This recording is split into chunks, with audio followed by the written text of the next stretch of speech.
Hi, everybody, and welcome to the Rugby New Jersey webinar series. Tonight we have the college webinar with Karen Fong Donoghue from Rugger's Edge, and I'm going to hand over directly to Karen right away. The way we're going to do this is Karen will go through her presentation, and then at the end I will use the chat window to ask her questions. So if you have questions as we go through the presentation, just type them into the chat, and when we get to the very end, I'll ask Karen the questions. So Karen, I'm going to hand it over to you. All right, let me, okay. You should have control now. Show my screen.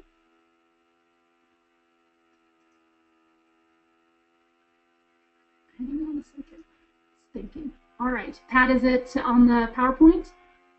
Yes, it looks fantastic. Okay, all right. Well, hello, everyone. Thank you so much for joining us.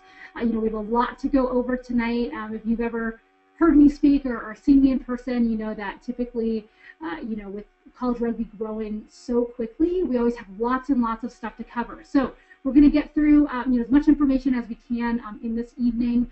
And obviously, as Pat already said, please make sure if you have any questions, go ahead and type that into your chat box. We'll make sure to answer those questions at the end. But thank you very much for taking the time to find out more about college rugby. It's very exciting, and I think the more that everyone who's involved understands what is kind of coming up down the horizon, the better results we can get for all of our student athletes. So again, my name is Karen Fong Donoghue. I am the owner and founder of the Rugger's Edge. Before I jump into my presentation, just some special thanks. Here are some folks that really do support what I do. Arbor Bridge, which is my preferred test prep company. If you're looking for some premier test prep for your son or your daughter, this is definitely a company that I recommend. I've seen some of my students that work with me, go from scores of 23 all the way up to 30. They do a wonderful job. All their tutors are full-time, and I really do appreciate that about them. Skims is my preferred compression wear. If you ever see me out, refereeing, running around, I wear Skims all the time. Rugby Athletic supports us with all of our apparel. So the shirt I'm wearing, if you can still see me, I'm wearing Rugby Athletic. They do all sorts of awesome apparel, team kit, kind of cool little knickknacks and things for you to fundraise for your team. Atavis, which is a wonderful rugby programming service. They do lots of clinics and camps and things like that. So if you haven't taken a look at their website, go ahead and take a look at that after our session. And Impact Custom Mouth Guards, they do basically dental grade custom mouth guards that you can kind of design and make it any way you want. So I have a lot of students make them with their school colors or with their number or with some cool little designs. So take a look at that website if you want to kind of get away from that old school boil and bite mouth guard that when I was a player, I used to wear. So definitely want to, if you're going to be a high performance player, a lot of your equipment should really start to reflect that. Okay, a little bit about me.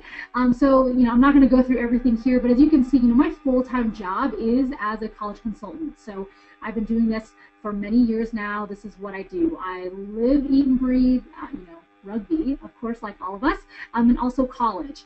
With my rugby background, I was a player. I played at UC Davis in California. I was on the U23 national team. I was in the national team pool. Currently a B-panel referee, so I do referee nationally. I am the high school All-American academic advisor, and I'm also a World Rugby educator. I'm just about to embark on doing some courses. This Sunday, I'll be in Northern California doing a course, and then I'll be in Colorado, where I am now, and I'll be doing that the following Sunday. So I'm really excited to start, educating and getting the new crop of referees as well, in our country. As I just mentioned, I live in Colorado, originally was in California, but recently moved here. And just so you can see a little bit, rugby is definitely a family affair. This is a picture of, my husband, who's also a rugby player, and our daughter, that's a Liberty. We were just at a Glendale Raptors game this last Saturday playing BYU. So rugby definitely runs in our blood. We love it. And, we know that rugby is really important to your family as well. So we're excited to be a part of your journey. A little bit more about Rugger's Edge, if you didn't know, we write lots of, different types of articles for many of the kind of rugby media that's out there. We present to various groups. Obviously Rugby New Jersey is one. We're really excited. We do this every year with you. But also, we kind of tour around, myself and my associates, and we go to many of the state-based rugby organizations and make sure, again, that as many parents and students that are involved in rugby understand there is a pathway. It's really exciting. We really want to spread the joy and the excitement about continuing on to play, in college. Typically, my main focus is working with families one-on-one with personal advising. We also do group seminars and also work with college programs and help them consult on how to build their programs.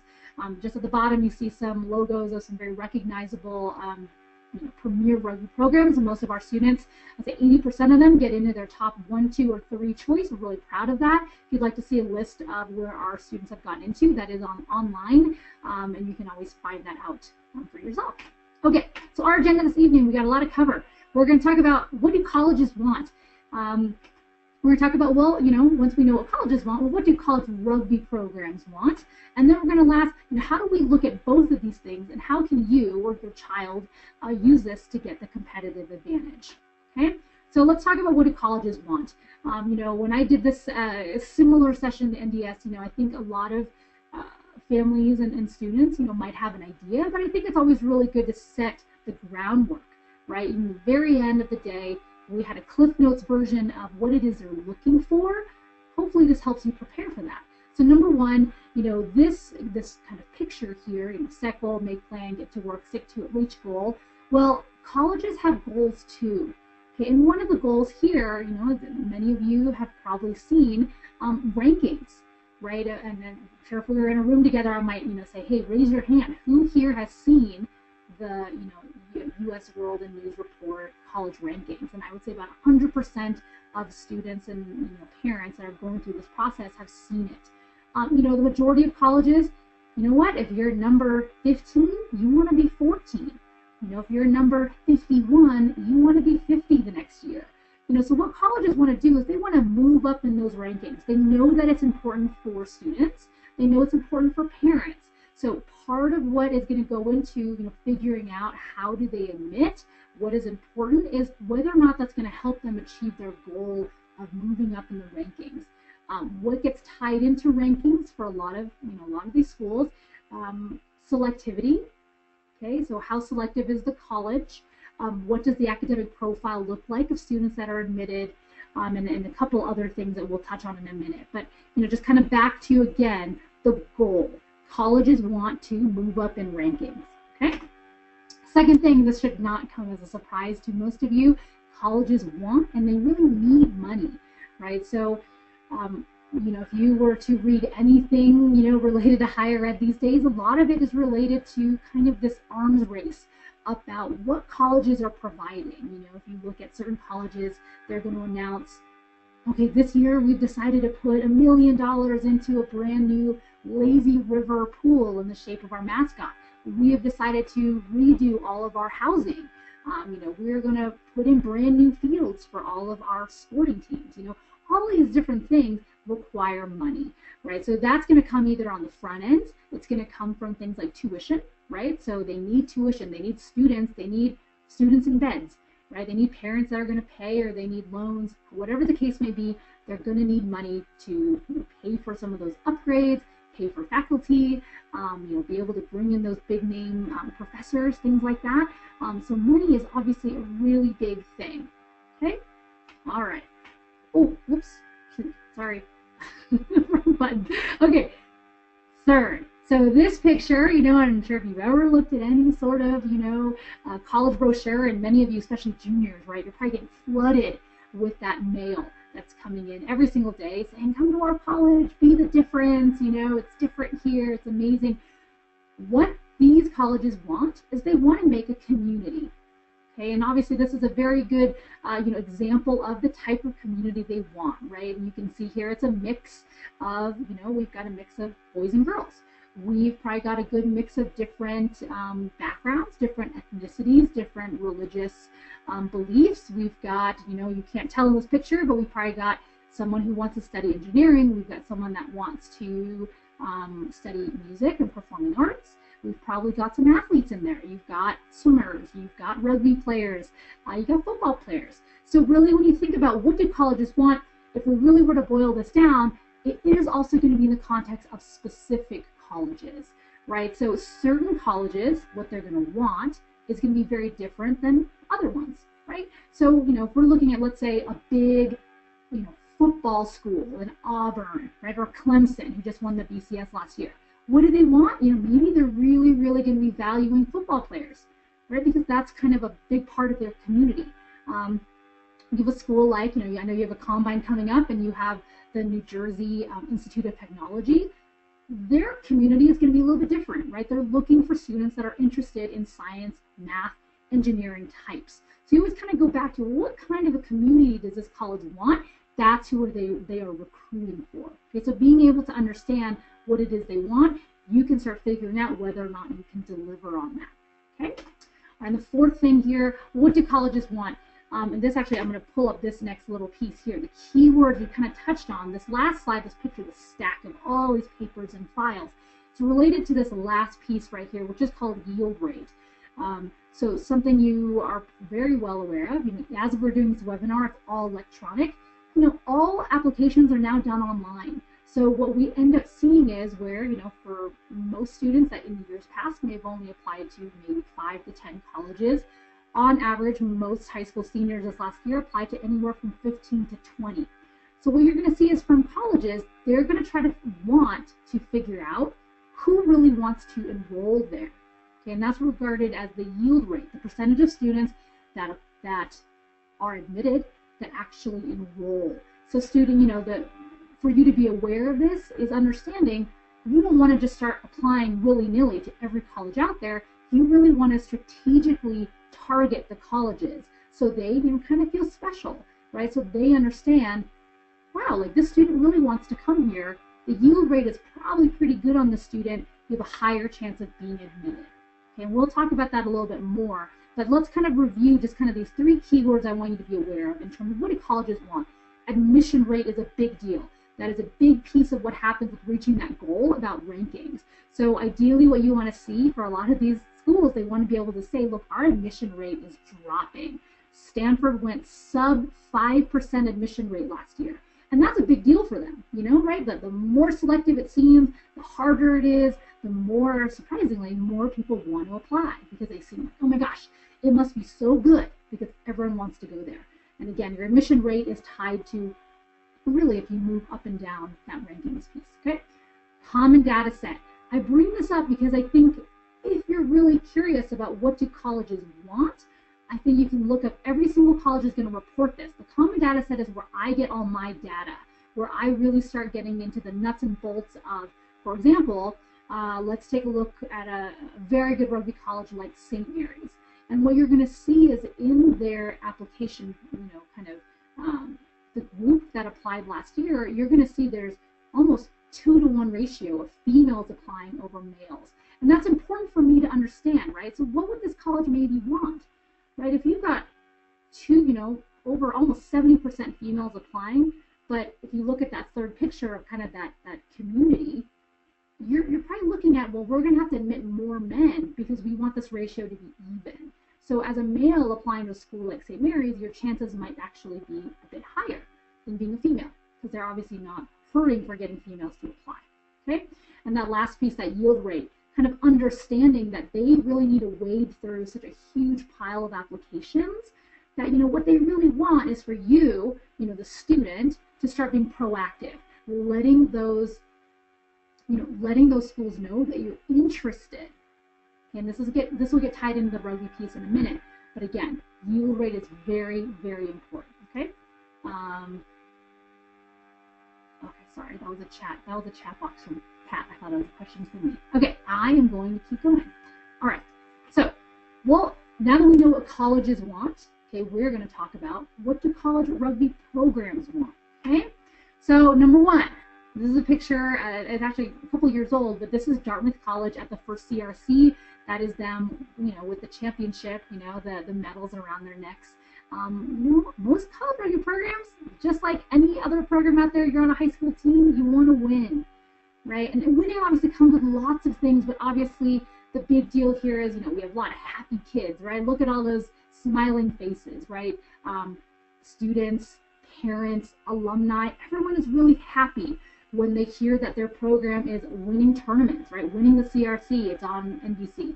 They're, winning a national championship. They're winning, whatever conference. Those are all things that they want.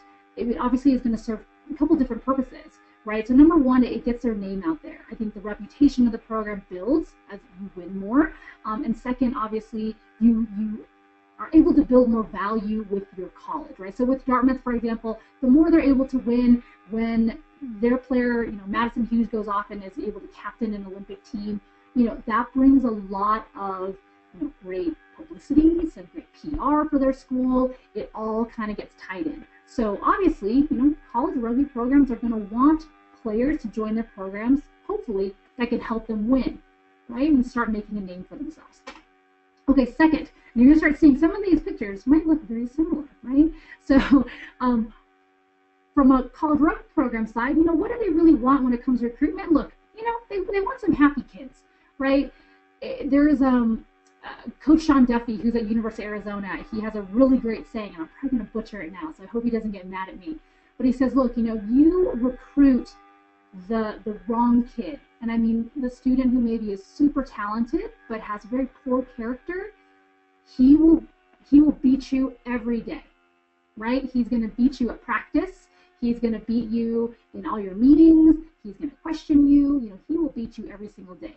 Now, if he goes somewhere else, that student might beat you once in a year, right? Like, let's say, for example, that student goes to another competing program. He's only going to beat me once, but I'm not going to recruit that student because, it only really takes one bad apple to ruin the bunch, right?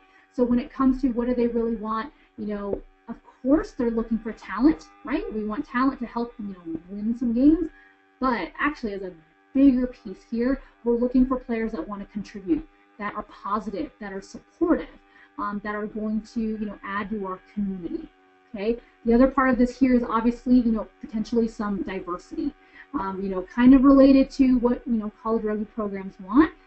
Most college teams are aware of what the colleges want. So if we know that, let's say, for example, it's a school in Ohio, they may be really interested in getting some more students from the New Jersey, New York, Connecticut, Northeast area. So what they're going to look at here is, okay, some programs might say, look, we really need to look outside of our region and recruit in these areas. Okay, so you're going to add a little more diversity to your team. It's going to help you, and it's going to help the school overall. Okay. Third, of course, we are looking at money. When it comes to most of these programs, unless they're fully supported by, the school, and most are not. Okay, about 90% of the programs out there are not supported by the school. They're going to need money, and that's going to come in the form of dues. Okay, it's going to come in the form of doing fundraisers. It's going to come in the form of alumni. So what they're looking for are ways to kind of bring in more money. A lot of programs, what you're going to start seeing is there's this hybrid of, if it's not varsity, where it's fully supported by the school, and it's not club, which is fully run by the students, you're going to see kind of this middle grouping, which I call club varsity. And what you see here is you see more clubs that are coming up with different ways to bring in money, whether that is through alumni fundraisers or building endowments. But money is obviously a key thing that college rugby programs are really focusing on. Okay. The last thing here, and it's tied to that first one of those guys winning their medal, reputation of the program. Okay, so a lot of these rugby programs, what they want to do is they want to start building a history of being important to this campus. Right, so a lot of this is, even if you have a program that's maybe not winning everything, they might be starting to do a lot more community service in their area. They might be starting to get more involved on campus. And hopefully what it does is you're going to build, this nice relationship between the school and the rugby program. And again, what they're looking for is students that are going to want to participate in that. Right, they're going to want to come be a part of the rugby program and also be a part of the school. And that's very important to them. So some keywords here, we're looking for community involvement, right? And one of the best ways as a student, if you think about this is what a college rugby program might be looking for, you're going to start looking to see if this is a student that does this in high school. Are you involved in your community in high school, right? Is there anything else you do besides just rugby? That's important, right? Are you a part of student government? Are you a part of community service? These are all things that are going to help a rugby program understand when you come on their college campus, will you be continuing to do that with them?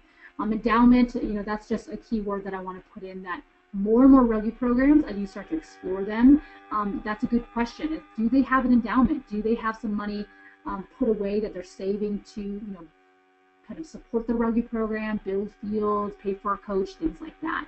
And obviously the reputation of the program, all of this gets tied in together here. Okay.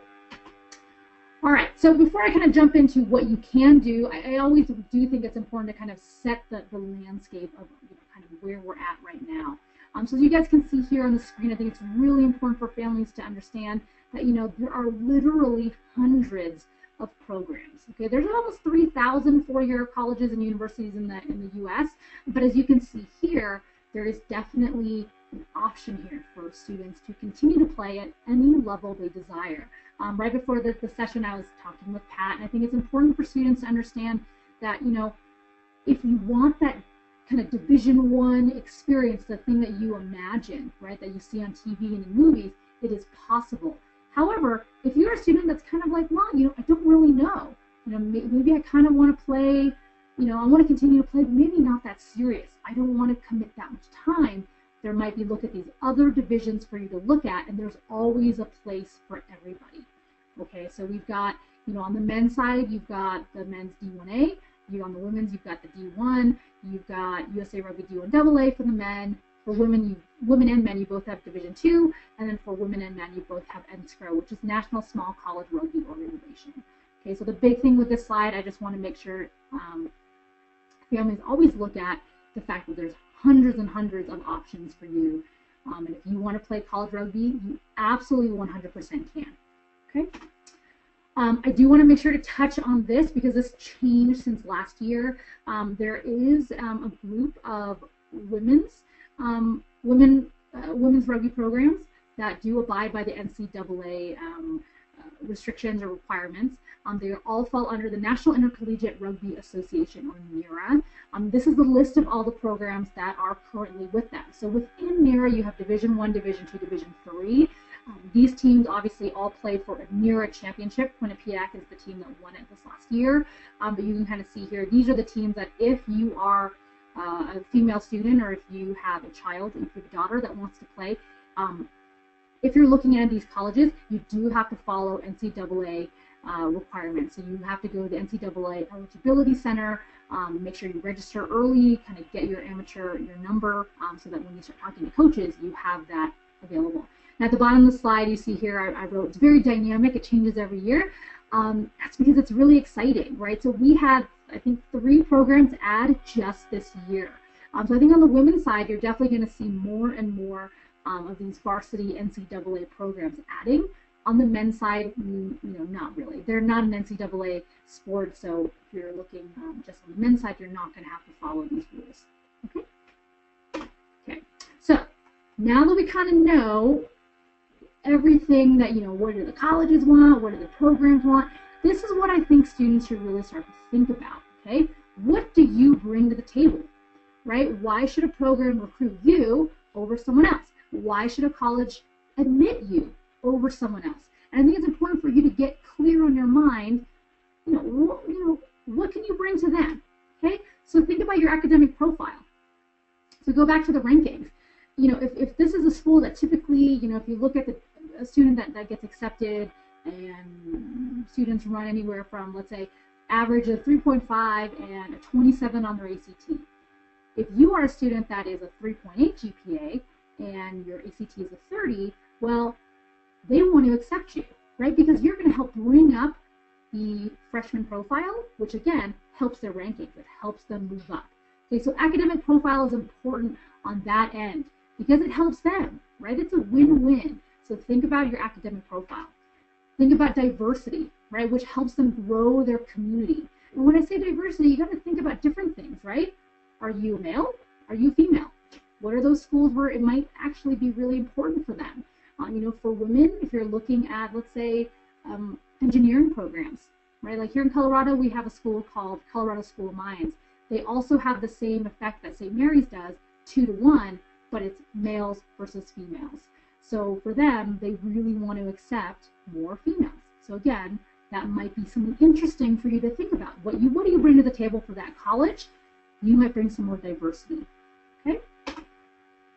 Financial, so tuition growth, right? And so what you're going to end up seeing is, for some of these schools, it is worth it for them to, even if they discount some of their cost, you're still maybe applying and you're going to pay some part of the tuition. And maybe they really need to grow the enrollment there.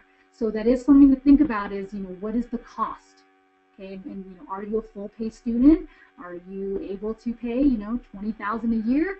Those are all really important for school.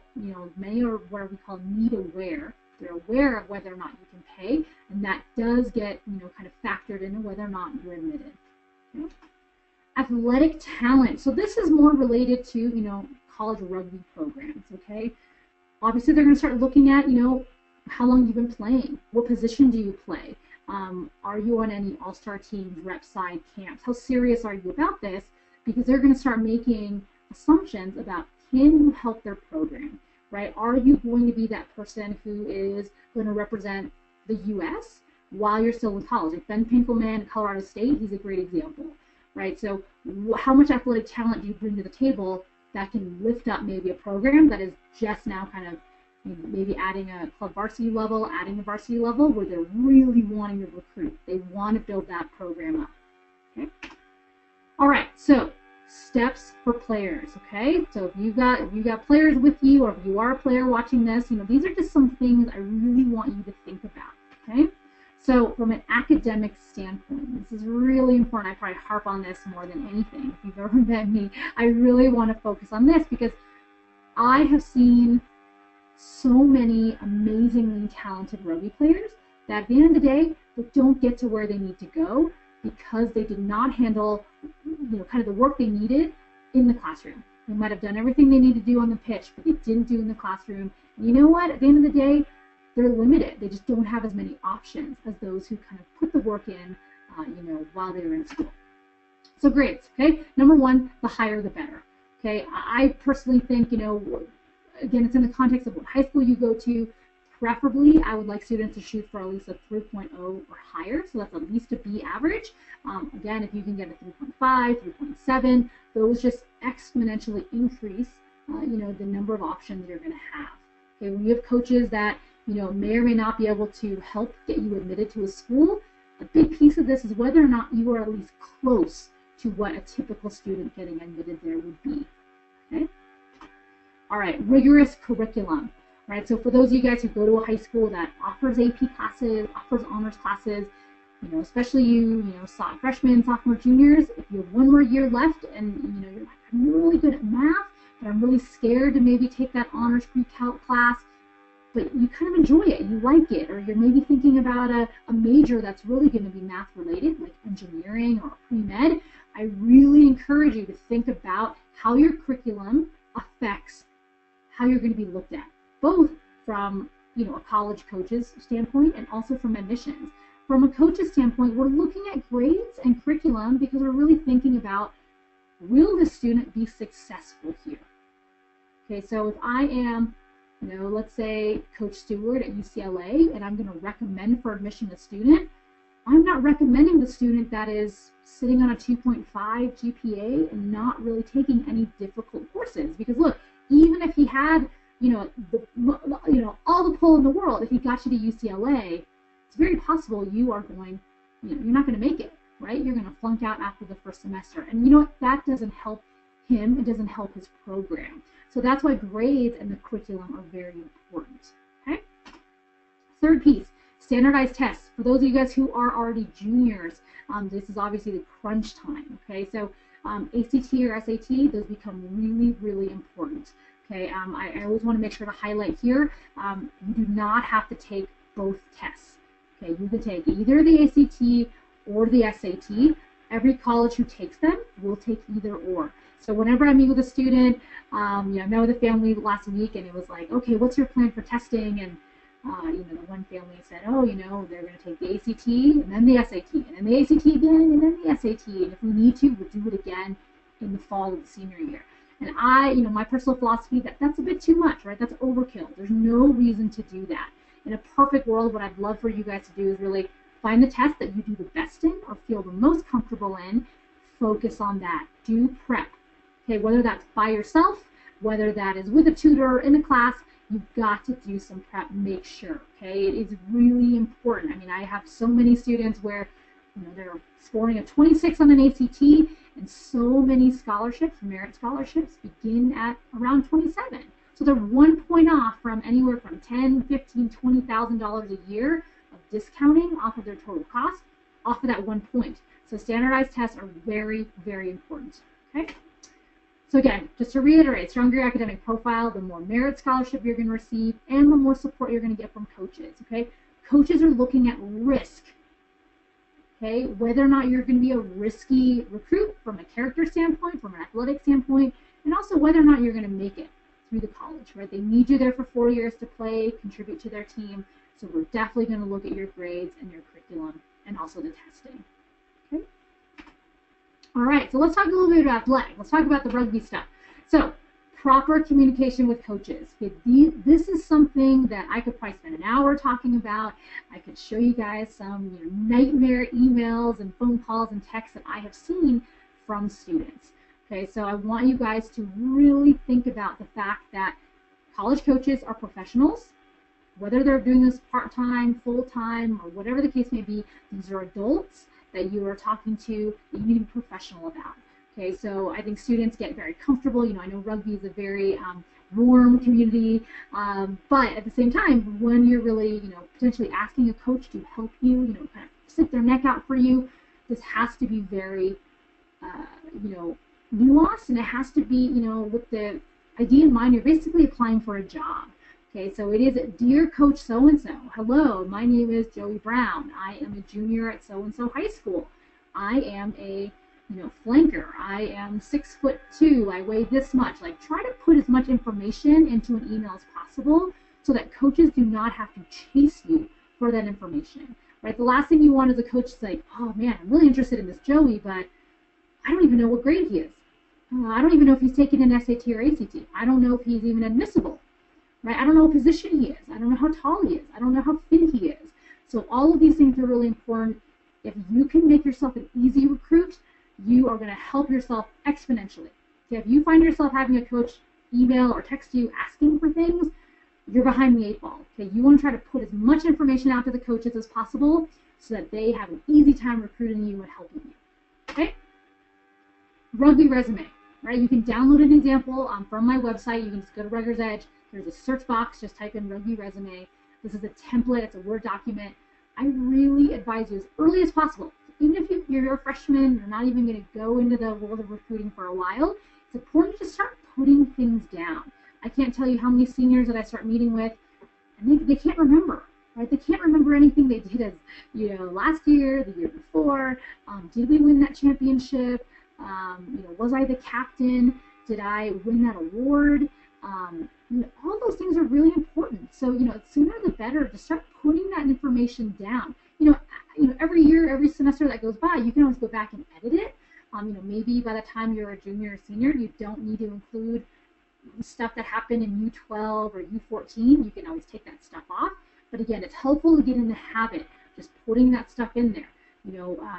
Making sure all your coaches' contact information is there, right? If a college coach is interested, they want to call up your high school coach, your all-star coach, a camp coach, put that all in there.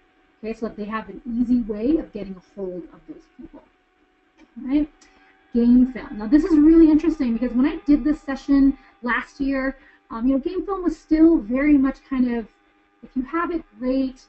If not, we'll figure it out.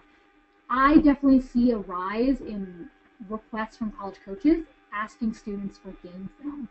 Again, the majority of college programs are looking to build their reputation, really bring on some talent, right? Most rugby programs operate typically with one coach, maybe an assistant coach, but they don't have a huge travel budget, right? They're not traveling around, seeing your games on Saturdays, things like that. So if they're not able to see you live, The only way they're going to see how talented you are is through game film. So I think it's really important, as much as possible, within your own team or with your family, see if you're able to get this done. Now, this does not have to be professionally done, up on a, with a tripod, up on a ladder, things like that. It really truly can just be mom or dad or your sister, your brother, hopefully maybe from a vantage point, a little bit higher up on the bleachers, even with a phone, with an iPad. I'm able to at least see some phases. Okay, if I'm able to see the first 5-10 minutes of a game, if I'm able to see if you're a forward, I want to see you scrumming. I want to see you doing lineouts. If you are back, I want to see a set piece. I want to see how you run a set piece. I might want to see how you react to a kick. I might want to see how you kick. So game film, again, is really important. If you're not able to get game film, I would even prefer seeing some film of you at practice, right? If you're a hooker, I'd love to see how you're throwing. I'd love to see if you're a lifter, what your grips look like, how strong do you look, what does your physical, kind of makeup look like, so that as a coach, I can start to kind of see what potential you have. And I think that's really important. A lot of coaches will tell me, look, it is super easy to pick out which player right now is the best, but what I'm looking for is what player I think I can turn into the best. That they think, wow, that player's got, he's got great field vision. I really like the way he supports his teammates. I really like, where he's going with his kicking. I think we can get him to that spot in a couple of years. So potential is something that we're looking for as well in film. Okay. All right, last piece here from the athletic standpoint. I think camps and tournaments are really, really important. Again, if we can't see you, in a game film, even better, right? We want you to come to our school and attend a camp or a tournament. Okay, so if a school offers, if a program offers a rugby camp and you want to go there, you should go. Okay, a good example, Penn State. I think they're even having their winter camp coming up, right? If you want to go to that school, you should go to that camp, right?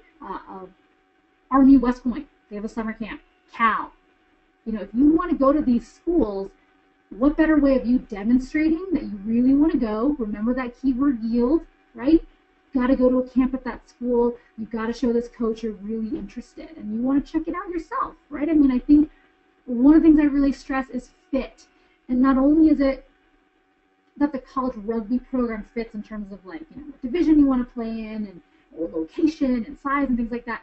I really want you guys to think about, do you fit with the coach, right? And the culture, of this program. If you walk into a camp and for whatever reason, you and this coach just don't mix, you guys are oil and water. That is just going to be a terrible placement for you, right? We don't want you going somewhere where for 4 years, it's just going to be miserable for you. You really should be looking at programs where you feel like, I connect with this coach, he supports me, he's really going to help lift me to the level that I want to get to. Okay, so I think camps are a good way, not only for coaches to evaluate you, but it's a really good example of a time when, as a player and even as a parent, you can evaluate them, evaluate the college, evaluate the program, see what it feels like to be on campus. If you're in the dorms, what does that feel like? Get to know the current players. Ask them some questions. What do you like best about this school? What, if you didn't go here, where else were you thinking? And these are some really great ways of getting some off-the-cuff answers as you start exploring what colleges are a good fit. Tournaments are also becoming, fairly, important, again, to be seen. So Las Vegas Invitational that's coming up. I know lots of high school teams will be headed out there, so will colleges. So the college coaches also know to stop by the high school field and meet some kids and watch them play. You have tournaments like the Fullerton International Tournament. You've got the one that's coming up in Utah. You've got the regional cup tournaments that are kind of all over this summer.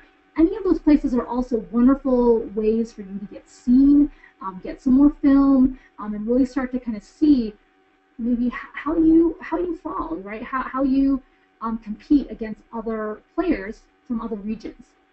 Okay, so I think that's a really important piece. If you can get to some tournaments, I think that'd be a really big deal for you. Okay, so let's talk about some resources, like where you go from here, right? So one of the things I just noted here, I do have my updated college rugby playbook. I'll just kind of hold it up right here. It is over 100 pages. I try to add in as much information. If you're just starting out in the process, I really, really recommend that you start with this. It is a great way to get started. It's a workbook. So as students, it is a place for you to start writing things down, to start thinking about, what are the factors that are really important to you in your college search. Some players I talk to, right off the bat, the number one thing is going to be what they want to study. They might say, I really want engineering, right? Or they might say, I really want marine biology. So that might be the number one thing they're looking at. Other students, it might really be, we're looking at finances. We need to find a college where I can go to where we can afford it.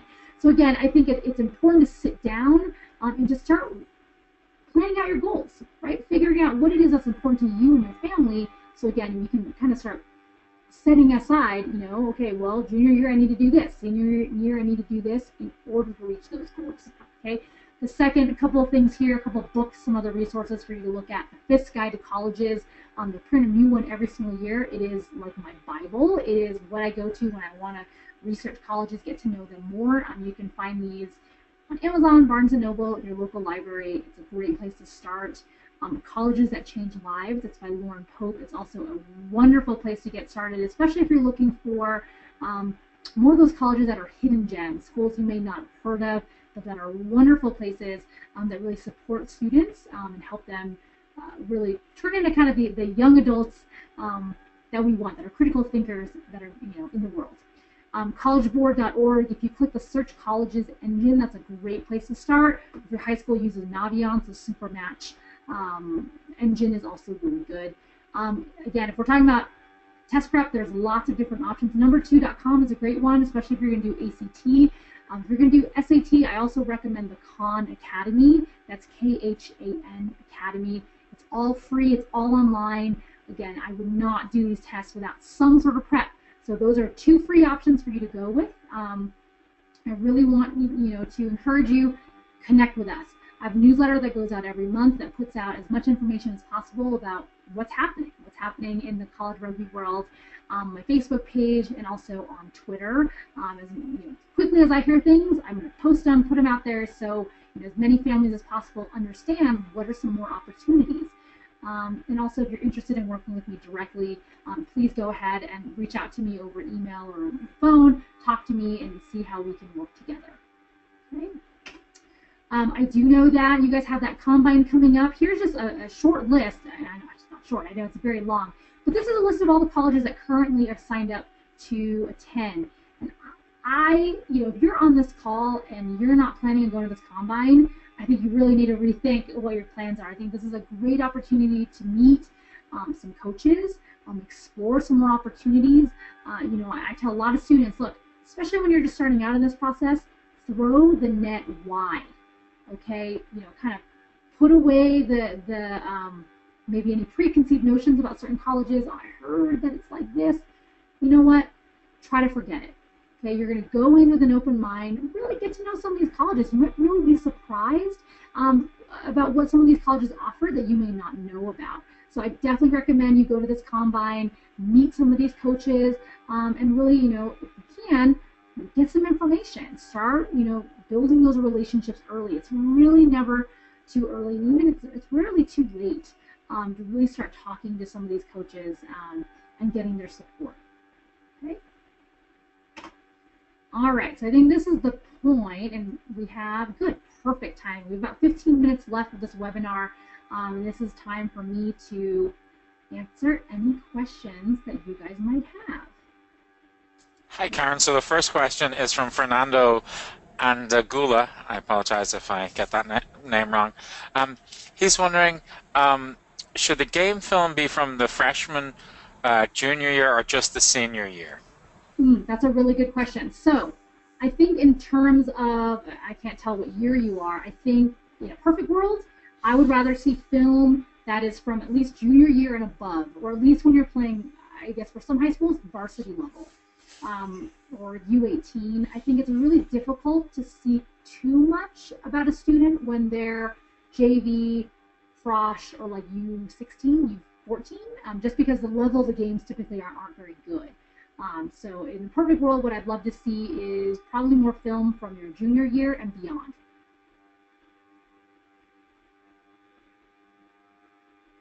Sorry, that's all the questions I have right now. Are there any other questions?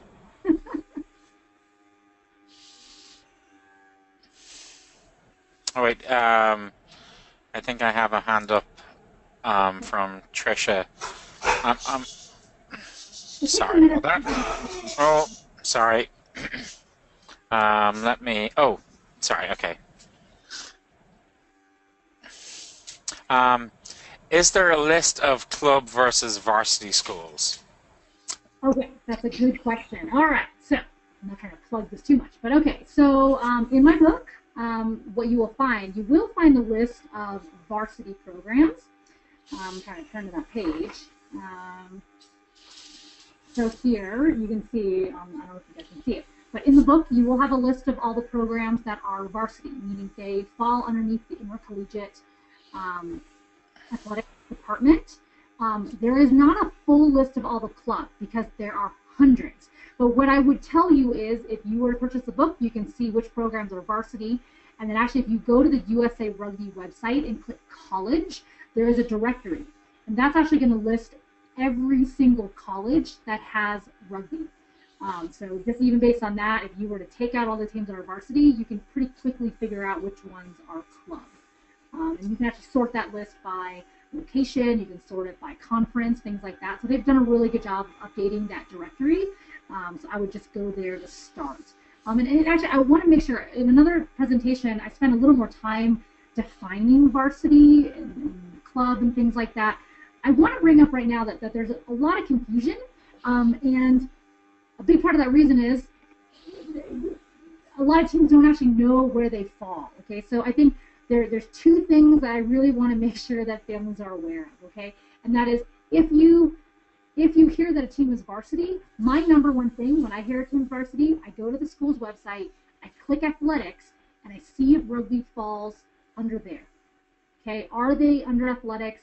Are they on par with basketball, volleyball, soccer, cross country, things like that? If they're not under athletics, they're not varsity. Okay, they are club with maybe a couple things more. Maybe they're club varsity or some version of that. But I want to be really careful about making sure that, as you start exploring these teams, if you're looking at varsity clubs, you're talking to varsity coaches, there are a couple things, a couple questions I think are really important for you guys to consider. Okay, number one, if you're talking to a coach, I want you guys and parents, this is maybe probably coming from you eventually when you're talking to coaches, I want you guys to ask about what is the medical support for students. Okay, if it's a varsity program and you are playing and we see it all the time, you tear your ACL, you break a leg, right? Worst case scenario, what happens? Who takes care of your child? Who takes care of the rehab? Do they have physios at all practices and games? There are definitely some programs out there that they will guarantee they have an athletic trainer at home games, but not for away games. And I think it's something that is important for students to really think about. What is important in their college rugby experience? If they really want a high performance kind of environment, what does that mean? For me, I'm looking at things like full-time coaches, right? I'm looking for programs where a coach has been there for a while, right? They're not like just there. This is their first year running a program. They've never done it before. Hopefully looking at, they've been there for a while. They've got roots in the area. We've certainly in the last year, we've seen a lot of changes. We've seen coaches leave programs, go somewhere else, and a lot of players feel a little jilted by that. So I think it's important to ask, hey, are you planning to stick around, right? I think something that I always ask is, are you here? How long do you think you're going to be here for? And maybe a tough question for a student to ask, but I think it's important, right? Is what is this coach's plan? Are they only going to be there as a stepping stone and they're going to move on? Or is, the whole family's there? They've already moved. Everyone's in school. I mean, it probably doesn't seem likely that they're going to leave. So I think I'm always looking for coaches. I'm looking for medical support. I'm also looking for facilities. Where are you training, right? What happens when it's snowing or raining? Do practices just get canceled, or is there an indoor facility for you guys to train? What does the kind of strength and conditioning program look like? Is there a strength and conditioning coach? What access do you have to weight training? Is it just kind of the the student center where everyone else works out, or are you able to work out where the other varsity athletes work out? If any of those questions come up as either the coach doesn't know or it's not exactly what you're looking for, I think you should take note, right? I think you should kind of trust in your gut what it is you're looking for, and keep that in mind as you start exploring colleges. Be clear about what kind of a program you're looking for, and hold those programs accountable. If it's not what you're looking for, then go ahead and kind of keep looking. I have a lot of programs that I absolutely love, but I do think it's difficult for some of their players when you've got coaches that maybe their full-time job is something else. They can only come to practice one day a week, something like that, right? And their heart's in the right place. They want to build this program. But from the player standpoint, it might be really difficult, right? It might be really hard when your coach is only there once a week, and a lot of times you're kind of self-running. So, I think for some players that's perfectly fine. I think for others, that may just not be enough. So I think it's important to kind of think about what does the weekly schedule look like? What are the requirements of the team? Typically, to be eligible to play on any team, whether it's club or varsity, you have to be eligible of a 2.0. But for some teams, they're going to hold themselves to a higher standard. Some teams will say, look, we want all of our players to have a 3.0 GPA. I think for a lot of parents, they like hearing that. So you should ask, coach, hey, are there any additional academic requirements to being a starter, to being on this team? Okay, we better. That's great. We now have a ton of questions, so we better keep moving quickly. So is there a database of where you can find college camps? Oh, yeah, that's a good question. If you go to my website, ruggersedge.com, on the top, one of the icons is resources, and one of the drop downs is just rugby camps. I've listed every single rugby camp that I can find, that anyone else can find. If they've already released the dates are on there. So everything is on there. Again, I think if there is a school you're really interested in and they're offering a camp, if it fits in your schedule and your budget, I would really, really try to get there. I do also want to point out, one of my supporters is Atavis, and a lot of students don't know, Atavis actually works with World Rugby Shop to provide scholarships. So if there's a camp you really, really want to go to, take a look at their website and apply for one of their scholarships. So they do a lot of work to help get students to their clinics, to their camps, at a reasonable cost. So that's not a reason why you can't go there. Okay, so that, just to remind everyone again, that's ruggersedge.com. And that ties in perfectly to the next question, which is, where can we find the book? Oh, right. So I don't know if everyone can see. Can people see your screen, Pat? Or yeah, I put my screen up now, okay, with the website. So with your book, if you see the tab that says "What We Do," one of the drop downs is the playbook. Yep. So if you click on that, you'll see everything there. Yeah, and you can do a download version, or you can get the hard copy, which is like the actual physical 100-page workbook. A lot of international students obviously do the download. I know a lot of domestic students who really, like, I'm a paper and pen kind of person, so I like the workbook getting mailed to me. So that's all there. And something else, Pat, that I'll mention, if you want to email me who registered for this webinar, I can send this PowerPoint and some more resources to everyone as well. Yeah, so we'll absolutely do that. I have everybody's email address from the registration. Okay, so next up is it's a complicated question. So my son has been asked to play for a county team for this season as opposed to a school team. His school team is not as good as the county team. However, he would be a leader on the school team as opposed to the county team. Would it be better for him to stay with his school team or go to the county team that plays at a higher level? Okay, so you're right. This is complicated. So I think two things. Number one, first question I might ask your son, which team do you want to play for? Right? So a little bit less of what does someone else want, because it's always really hard to control, right? Like, what is a college coach going to see out of it versus what does he really want? I had this question come up a couple years ago with a student. he really enjoyed being with his school team. Those were his friends. That was where he felt really happy. But he was also struggling with this county team, just as you're saying, is kind of maybe more high performance. It's definitely going to challenge him more. In the end, he felt like he was going to be happiest being with his school team, and that's where he eventually went. So I think the first question is definitely, where does your son maybe would he prefer to play for? If he's not really sure, if he's kind of like, well, I could kind of play on both, I think it comes down to what are his goals, right? If he is really shooting for some really high-performing college teams, or he's like, I really want to throw my name in the hat for things like high school Americans and things like that, I would be hard-pressed to tell him not to play for a more challenging team.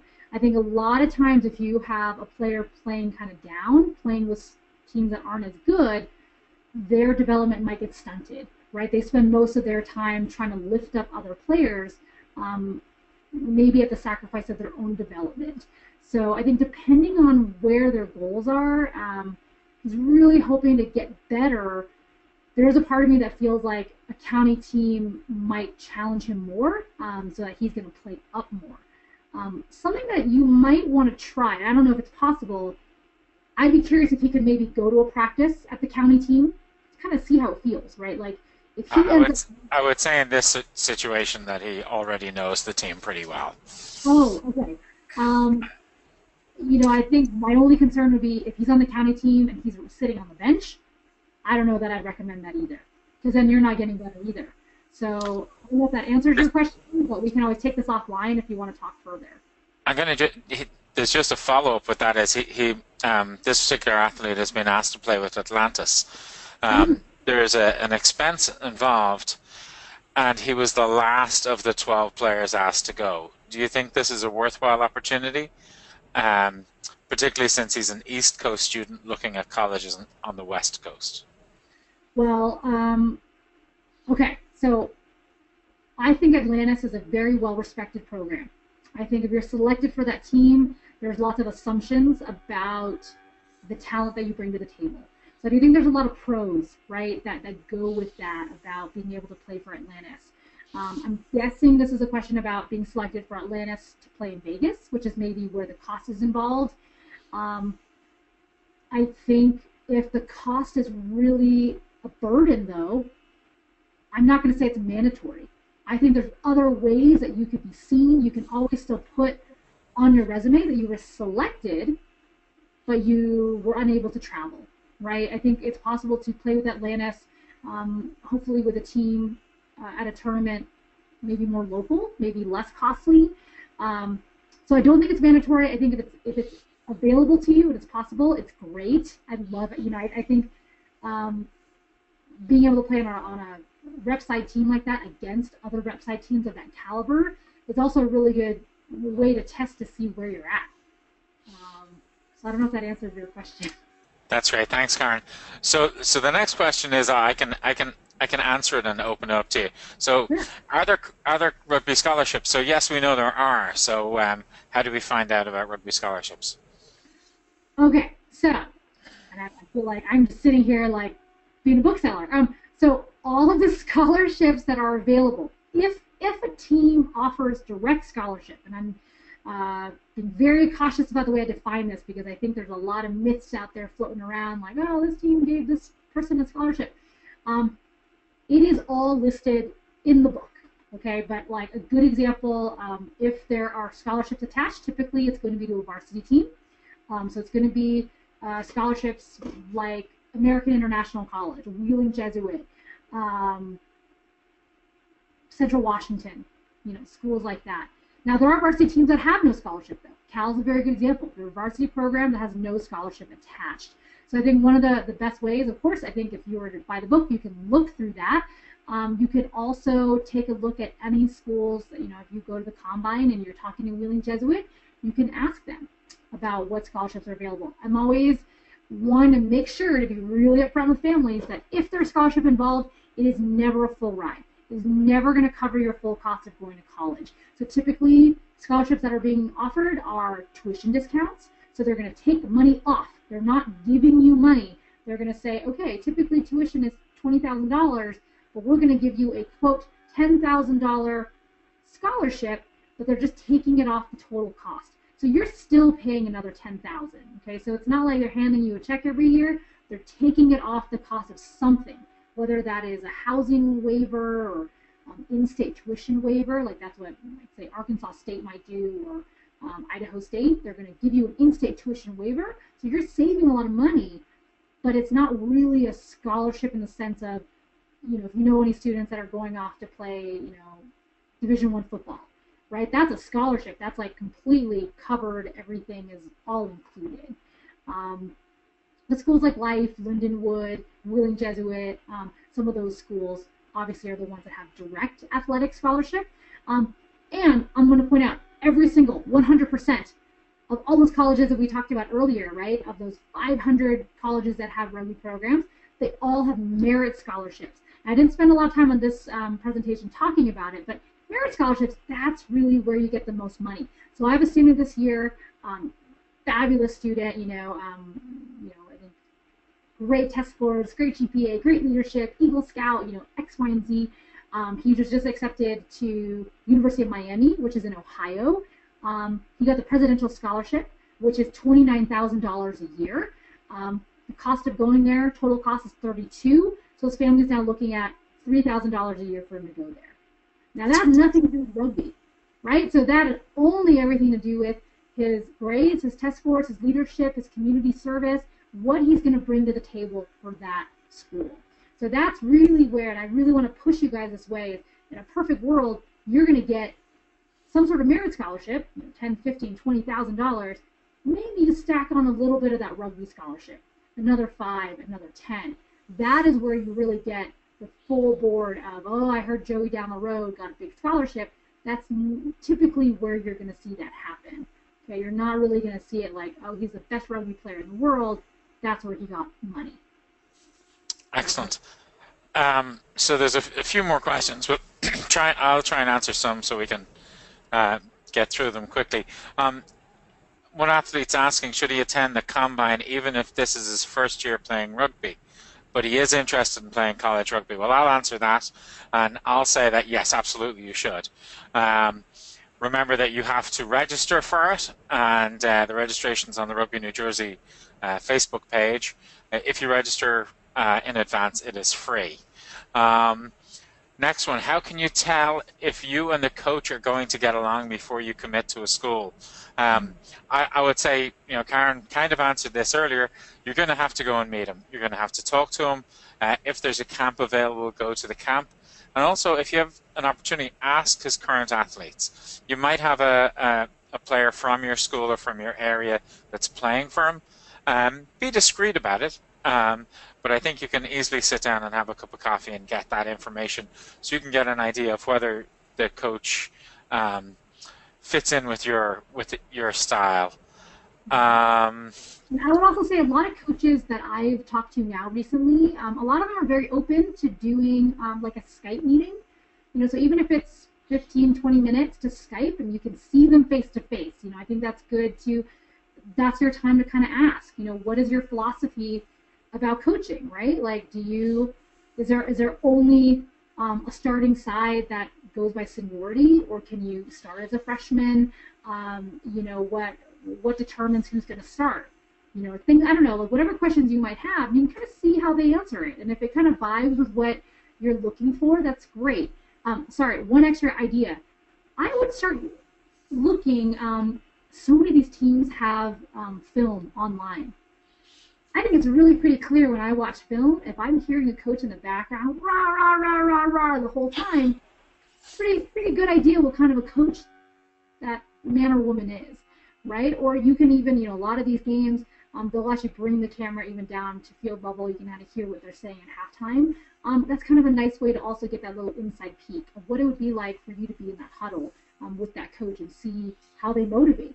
Right? Are they saying great things like, hey, like we need to work on our tackling, or if he's like, oh my God, everyone's doing terrible today, what's wrong? You know, maybe that's not really the type of coaching that helps you. So that's another way you kind of start getting a sense of what the program's like. Excellent, excellent. So that's actually all of the questions we have right now, I think. the PowerPoint is going to come out. There will be a recording of this webinar that will be posted to the Facebook page and will be emailed out to everybody. I just want to thank Karen for all of her help again. It's a wonderful webinar, really, really informative. We do have a couple of things coming up. Obviously, the College Fair and Rugby Combine is the next big thing on Sunday, February 26th up in Whippany. To the athlete that asked about whether he should come to the Combine, it's really, really important that you're going to get to meet all these coaches that day. And going back to the idea of whether you get on with them, just having a chat with them for 5 minutes, you will learn a lot. The coaches are really, really excited. Like I spoke to several of the coaches over the last month. They're really, really excited. They enjoyed the Combine and College Fair last year. It gave them an opportunity to interact with a large group of athletes in one spot on one day, which they really don't get to do an awful lot of. So they're excited to come and do it. So if you turn up, produce good scores and go and talk to them, but think about it this way, it's really serious. Turn up as if you're going to a job interview. Bring your rugby resume. Be ready to answer questions. Look presentable. You don't have to turn up in a three-piece suit, but turning up in a polo shirt and looking good makes a big impression on these people. The College Fair for the boys' combines in the morning, the girls' combine is in the afternoon. So that's when you'll get to see the coaches is on the opposite side of that. The other thing we have going on at the moment is Read Rugby Across New Jersey, which if you go to our Facebook page, you'll see that, and that's an opportunity for you to get volunteer hours reading Auras for Rugby by Mike Petrie. The season's coming up soon. I wish everybody good luck, and thanks, Karen, again. And if you have any questions, you can either email Karen or email myself. And thank you very much for attending. Great. Thank you so much. Have a good night. Good night, everybody. Take care. Bye-bye.